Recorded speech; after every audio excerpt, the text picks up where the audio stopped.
will uniformly distribute over its length. ये सारा charge जो है इसकी लेंथ पे यूनिफॉर्मली डिस्ट्रीब्यूट होगा. And you have to find the electric field somewhere here. यहां पे इलेक्ट्रिक फील्ड निकालनी है P पॉइंट पे, which is at distance R distance पे पॉइंट है, उस पॉइंट पे इलेक्ट्रिक फील्ड की वैल्यू निकालनी है. ये कुछ इस तरह से है situation. This is a wire of infinite length.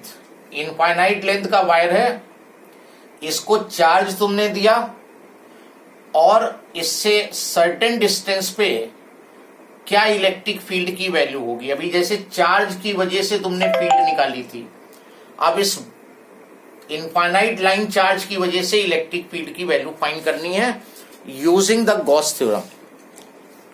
Situation is clear. So write down, when charge Q is given, capital Q is given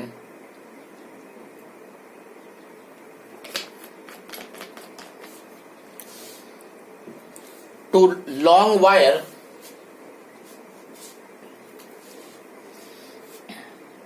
comma, the charge uniformly distributes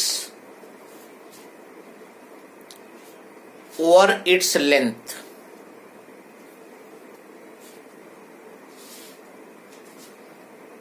And suppose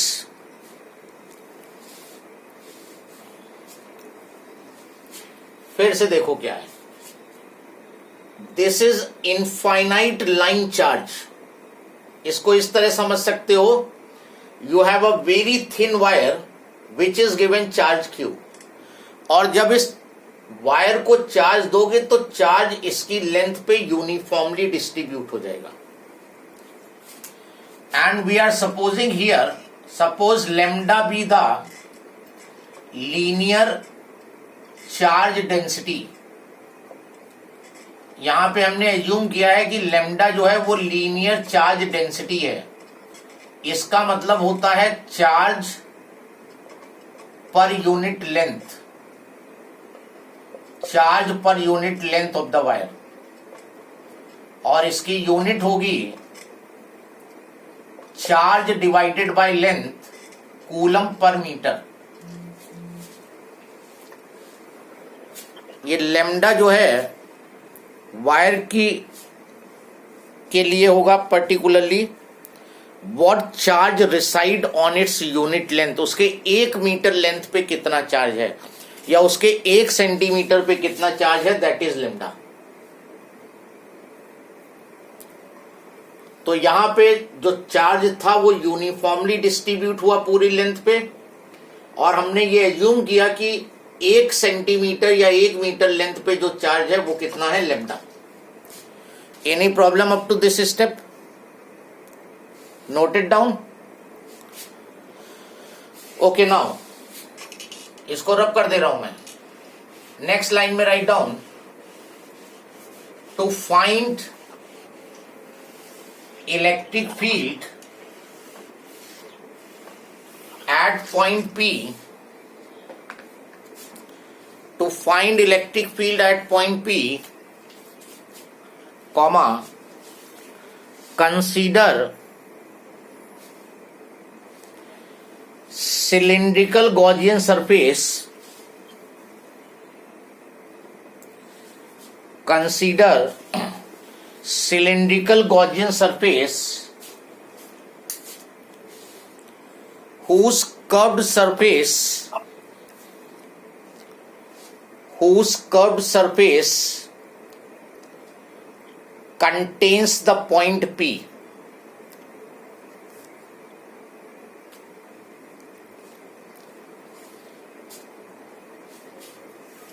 Gauss theorem apply करके हमें यहां पर electric field निकालनी है, तो हमें एक Gaussian surface assume करना होगा. अगर तुम स्फेरिकल लोगे तो सारी कंडीशंस यहां पे सेटिस्फाई नहीं होंगी. तो इस केस के लिए जो सुटेबल गॉसियन सरफेस आएगा that will be a cylindrical Gaussian surface, और वो सिलेंडर भी ऐसा हो कि उसके कर्व सरफेस पे पॉइंट आए। सिलेंडर में कर्व सरफेस होता है और सर्कुलर फेस होते हैं, तो जो पॉइंट आना चाहिए वो उसके कर्व सरफेस पे आना चाहिए। इस तरह का जब गॉसियन सरफेस लोगे तो जितनी भी एसेंशियल प्रॉपर्टीज हैं गॉसियन सरफेस की वो सेटिस्फाई होंगी। यहां पर ये सिचुएशन इस तरह से हो गई। अब ये जैसे तुम्हारा वायर है और ये सिलिंड्रिकल गॉसियन सरफेस है, this is cylindrical Gaussian surface, ये इस तरह से है, वायर के अराउंड ये गॉसियन सरफेस हो गया। तो वायर से कर्व सरफेस का हर पॉइंट इक्वल डिस्टेंस पे होगा, तो ई की वैल्यू हर जगह सेम होगी, थीटा की वैल्यू या तो 0 होगी या 90 डिग्री होगी। दिखाते हैं अभी। यहां तक किसी को problem? Yes no? Hello? No sir. No. Now cylinder से टोटल फ्लक्स जब निकालोगे तो सिलेंडर के पास 3 फेस होते हैं। पहला फेस ये सर्कुलर हो गया, दूसरा ये सर्कुलर फेस हो गया, और तीसरा मान लो ये कर्व सरफेस है। 3 सरफेस हो गए सिलेंडर के पास। सिलेंडर के पास 3 फेस होते हैं। ये सिलेंडर के पास एक सर्कुलर फेस, दूसरा सर्कुलर फेस और ये कर्व सरफेस। तो according to Gauss theorem, total electric flux is equal to 1 by epsilon naught times net charge enclosed। इसको लगाते हैं। जो टोटल फ्लक्स होगा वो यहां से लिंक होगा, यहां से लिंक होगा और कर्व से होगा।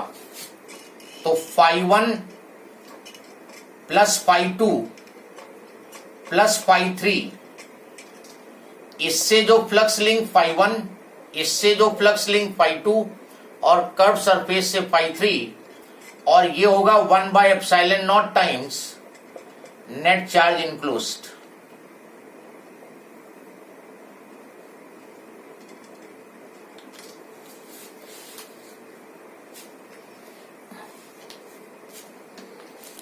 Any doubt?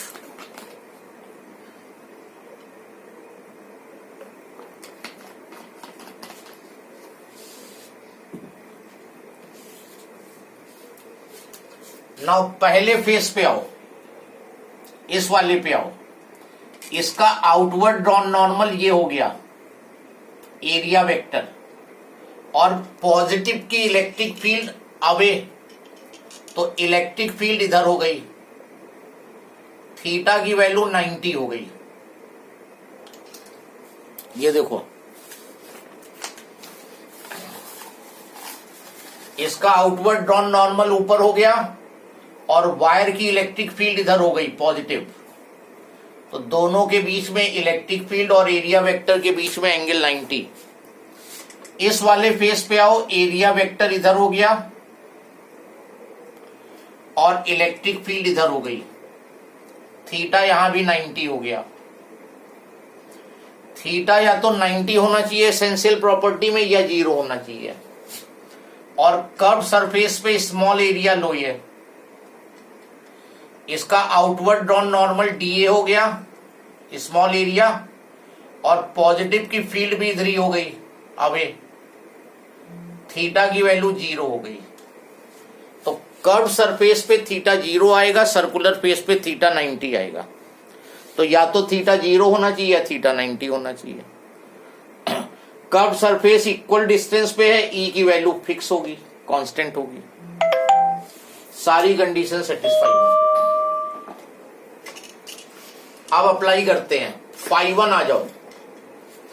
यहां से फ्लक्स लिंक जो होगा ई इंटू ए इंटू कॉस 90, ये कॉस थीटा होता है, तो ई इंटू ए इंटू कॉस 90। दूसरे वाले से आएगा ई इंटू ए इंटू कॉस 90 अगेन, और तीसरे वाले से स्मॉल एरिया से जो होगा ई डी ए कॉस 0, और इसको इंटीग्रेट कर दोगे पूरे कर्व सरफेस के लिए तो टोटल आ जाएगा, and that is equal to 1/ε0 times net charge enclosed. बताओ कितना नेट चार्ज इनक्लोज। हाँ, तो पहले और दूसरे केस में हम लोग ने स्मॉल सरफेस क्यों नहीं लिया? पहला वाला रेगुलर फिगर में आएगा, हर जगह थीटा जो है सेम बन रहा है। यहाँ पर देखो, यहाँ पे इधर कहीं भी लोगे तो थीटा ऊपर को, ये एरिया वेक्टर ऊपर को जा रहा है। यहाँ देखो, यहाँ पे ऐसे है, यहाँ ऐसे है, यहाँ इस तरह हो जाएगा, तो हर जगह चेंज हो रहा है, इसलिए स्मॉल एरिया लेके फिर इंटीग्रेट कर देते हैं। यहाँ हर जगह सब सेम रहेगा। गॉट इट और नॉट? अब बताओ नेट चार्ज कितना इनक्लोज हो रहा है क्लोज सरफेस से? वायर की लेंथ, वायर की लेंथ ये है, ये स्पेयर की लेंथ दे रखी है, जो स्पेयर लिया है एल लेंथ का है। हाँ एल होगा सर, सिलेंडर ना। चार्ज कितना इनक्लोज हो रहा है इस सिलेंडर से? क्यू तो नहीं होगा, ये जो क्यू दिया था ये तो नहीं होगा, क्योंकि क्यू तो पूरे वायर पे है और हमने तो केवल इतना इनक्लोज किया है। अब देखो, हमने एज्यूम किया था lambda charge on 1 metre length, और ये कितने मीटर लेंथ है सिलेंडर? एल। तो कितना चार्ज इनक्लोज हुआ टोटल मिला के? Lambda L. इसीलिए यहां पर क्यू नहीं लिखते हम। बोलो, किसी को डाउट हो तो बोलो। ये स्टेप क्लियर हुआ? 1 मीटर पे हमने स्टार्टिंग में लेमडा एज्यूम किया था। 1 मीटर पे कितना चार्ज था? लेमडा, और इनक्लोज केवल एल मीटर हो रहा है, तो what will be the charge enclosed? Lambda L. कोई डाउट किसी को? ये वैल्यू हो गई 0, ये वैल्यू हो गई 0, तो ये दोनों 0 हो गए।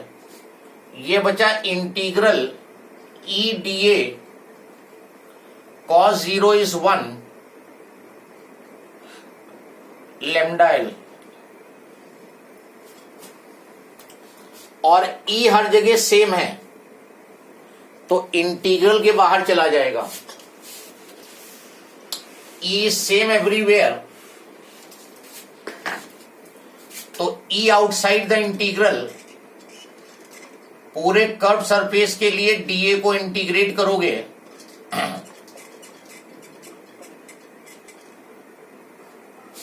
पूरा कर्व, जब इसको इंटीग्रेट करोगे तो पूरा कर्व सरफेस आएगा।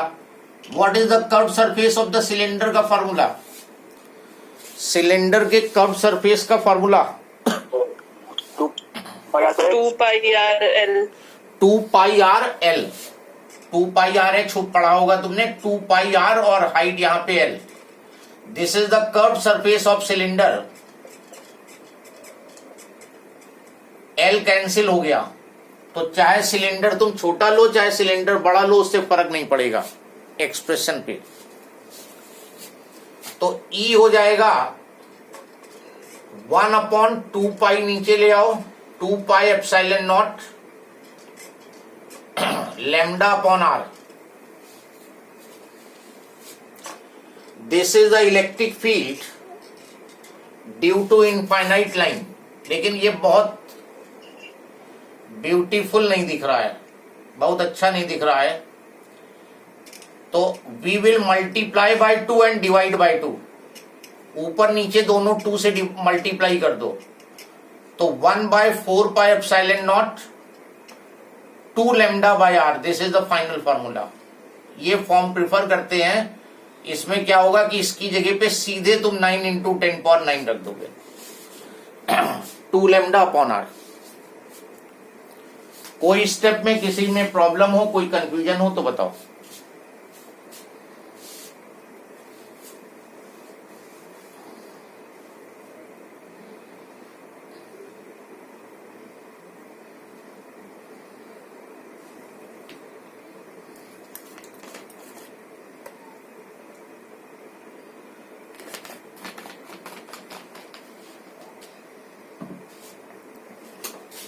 Any confusion in any step? Sir बता। ये आर क्या है? आर समझ नहीं आ रहा है। क्या चीज? आर आर ये आर जो है पॉइंट की डिस्टेंस है वायर से। वायर से कितनी दूर तुम्हें निकालनी है फील्ड? यहां निकालनी है कि यहां निकालनी है कि यहां निकालनी है?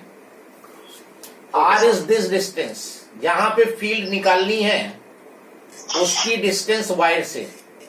हर जगह आर वही होता है, डिस्टेंस। और कोई कंफ्यूजन? तो हाँ, कर्व सरफेस का फ्लक्स हमने इंटीग्रेट क्योंकि हमने समझ में नहीं आया। किसको? तो कर्व सरफेस का फ्लक्स देखो, सिलेंडर में तो कोई प्रॉब्लम नहीं होती है। ये सिलेंडर है तुम्हारा, ये रेगुलर फेस हो गया तुम्हारा, ठीक है। इसमें कहीं भी लोगे तो ये थीटा जो है ये एक ही डायरेक्शन में चल रहा है, ये इसका नॉर्मल। जब यहां पे लोगे इस जगह पर तो ये आ रहा है तुम्हारा आउटवर्ड ड्रॉन नॉर्मल। जब यहां पे आओगे तो आउटवर्ड ड्रॉन नॉर्मल ये आ रहा है। यहां पे लोगे तो ये आउटवर्ड ड्रॉन नॉर्मल आएगा। तो इसमें क्या करते हैं कि स्मॉल पार्ट के लिए निकाल लेते हैं, उसके बाद पूरे कर्व सरफेस के लिए इंटीग्रेट करेंगे, क्योंकि हर जगह ये चेंज हो रहा है एंगल। तो स्मॉल एरिया से निकाल लो और उसके बाद उसको पूरे कर्व सरफेस के लिए इंटीग्रेट कर दो, टोटल फील्ड आ जाएगी। रेगुलर पैटर्न होता तो कोई प्रॉब्लम नहीं थी, तो हमने स्ट्रेट अवे कर लिया। अब यहां से अगर तुम्हें मान लो ये थीटा 90 ना होता, थीटा 0 होता, तो यहां से फ्लक्स हो जाता E इंटू ए हो जाता बस। फिर हम इसको इंटीग्रेट नहीं करते इस वाले में, लेकिन कर्व वाले में करना पड़ेगा क्योंकि नॉर्मल हर बार चेंज होता जा रहा है। Any other problem? अभी देखो यहां पर स्मॉल क्वेश्चन के लिए देखो, electric field due to infinite line charge, how electric field varies with distance inversely proportional to R. Line charge से इलेक्ट्रिक फील्ड जो है वो डिस्टेंस के इनवर्सली प्रोपोर्शनल होती है। That means if you double the distance, अगर point की distance यहां से डबल कर दो तो इलेक्ट्रिक फील्ड क्या हो जाएगी? हाफ हो जाएगी। गॉट इट और नॉट?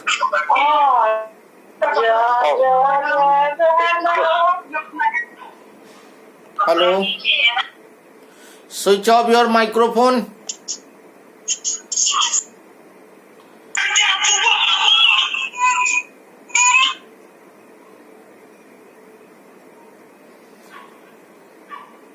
इनफाइनाइट लाइन चार्ज के लिए if you double the distance E will reduce to half. यही चीज देखो फॉर पॉइंट चार्ज, क्या था रिलेशन डिस्टेंस से? बताएगा कोई? पॉइंट चार्ज के लिए बताओ। Yes, anyone? पॉइंट चार्ज के लिए आर स्क्वायर था। E inverse proportional to R square, मतलब डिस्टेंस डबल 1/r स्क्वायर। हाँ, डिस्टेंस डबल तो इलेक्ट्रिक फील्ड 1/4।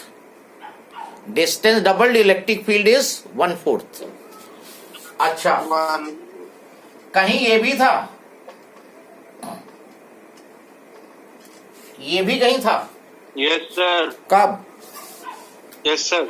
कब? सर मैं डायपोल में था सर। हाँ, इन डाइपोल के केस में यहां से क्वेश्चन बन जाता है, ये दे देगा, ये दे देगा, ये दे देगा और ये दे देगा। बताओ कौन सा डाइपोल को बिलोंग करता है? तो डाइपोल में inversely proportional to R cube, मतलब डाइपोल में अगर डिस्टेंस पॉइंट की डबल करोगे तो इलेक्ट्रिक फील्ड 1/8 हो जाएगी, 1/2⁵ कोई कंफ्यूजन किसी को? और ये अभी आगे आएगा r⁻0, जिसमें डिस्टेंस पे डिपेंडेंसी नहीं आएगी। एक क्वेश्चन लिखो जरा,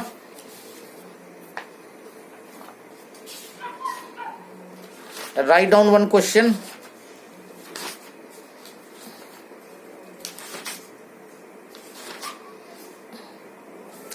An infinite line charge an infinite line charge produces an electric field of 9 into 10 to the power 4 Newton per coulomb.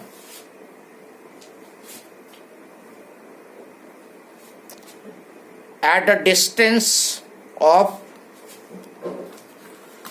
2 centimeter.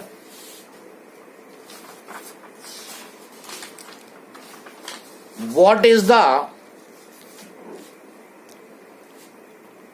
linear charge density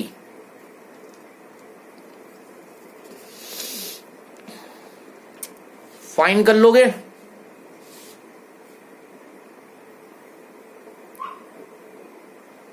find हो जाएगा।